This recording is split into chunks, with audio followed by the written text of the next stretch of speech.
Supreme court में practice and procedure act case की समाअत जारी है। दौरान समाअत जजेस ने अपील का हक देने के इख्तियार से मुताल्लिक इस्तफसार किया। जस्टिस अतहर मिनुल्लाह ने सवाल किया कि क्या इंसाफ तक रसाई के लिए आईनी तरमीम लाजमी है। जस्टिस एजाजुल एहसन ने रिमार्क्स दिए कि अगर आर्टिकल 184 की शेख 3 के तहत अपील का हक देना है तो आईनी तरमीम करना होगी। चीफ जस्टिस काजी फाइज ईसा ने रिमार्क्स दिए कि हमें पार्लियामेंट की कदर करनी चाहिए। वकील हसन इरफान से मुकालमा करते हुए चीफ जस्टिस ने कहा कि कभी सुप्रीम कोर्ट ने कहा मार्शल लॉ दुरुस्त था और कभी कहा कि गलत था। क्या आप ये कहना चाहते हैं कि हम जंगल के बादशाह हैं, चाहे अंडे दें या बच्चे दें, फर्द वाहिद का इख्तियार तबाही फैलाता है। इसी पर बात करेंगे। आपको बताएं कि कंबर जैदी ने हमें ज्वाइन किया है। कंबर जैदी, बताइएगा मजीद क्या अपडेट है। बिल्कुल, सुप्रीम कोर्ट ऑफ पाकिस्तान में प्रैक्टिस एंड प्रोसीजर एक्ट की समाअत फुल कोर्ट कर रहा है और उज़ैर भंडारी जो कि पीटीआई के वकील हैं वो इस टाइम दलाइल दे रहे हैं। एक ही नुक्ता ज़ेर बहस है और वो ये है कि पार्लियामेंट को ये इख्तियार हासिल था कि वो सुप्रीम कोर्ट में जो रूल्स बनाए गए हैं उसमें मुदाखलत करके कानून साजी करे और जजेस के में 184(3) जो कि सुमोटो का इख्तियार है उसको रेगुलेट करे। सुप्रीम कोर्ट को ये काम खुद करना चाहिए था या पार्लियामेंट ने जो ये काम किया ये दुरुस्त है या नहीं। मुख्तलिफ वकला की जानिब से इस पर दलाइल दिए गए, जजेस की जानिब से मुख्तलिफ सवालात उठाए गए।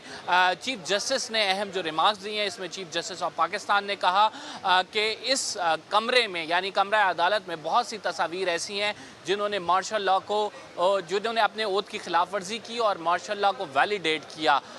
तो क्या उनसे नहीं पूछा जाना चाहिए था। उन्होंने साथ ये भी कहा कि आप फ़र्द वाहिद के इख्तियार के हवाले से बात करें, मेरा तो ये इख्तियार कम हो रहा है, अलबत्ता सुप्रीम कोर्ट के इख्तियारात में मज़ीद इजाफा हो रहा है। जस्टिस काजी फाइज ईसा ने यह भी कहा कि क्या एक माइंड जो अप्लाई होगा वो ज़्यादा वक़्त रखेगा या इसके मुकाबले में 2 से 3 लोग जब मिलकर फ़ैसला करेंगे तो उसकी ज़्यादा अहमियत होगी।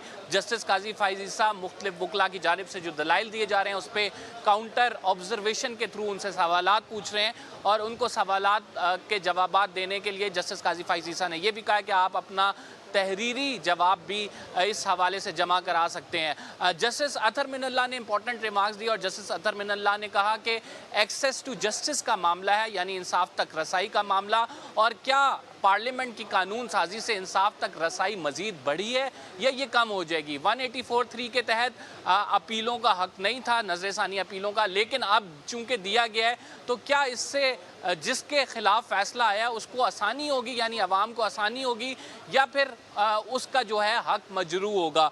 जबकि दूसरी जो साइड के जजेस हैं जिसमें जस्टिस मुनीब और जस्टिस एजाजुल एहसन है वो ये उनकी जानिब से जो ऑब्जर्वेशंस दी गई हैं उसमें बाकायदा तौर पर ये कहा जा रहा है कि ट्राइकॉटमी ऑफ पावर का जो कॉन्सेप्ट है जिसमें अदलिया की आज़ादी आती है उस के रूल्स को वायलेट करता है अगर पार्लियामेंट इसमें कानून साजी करता है।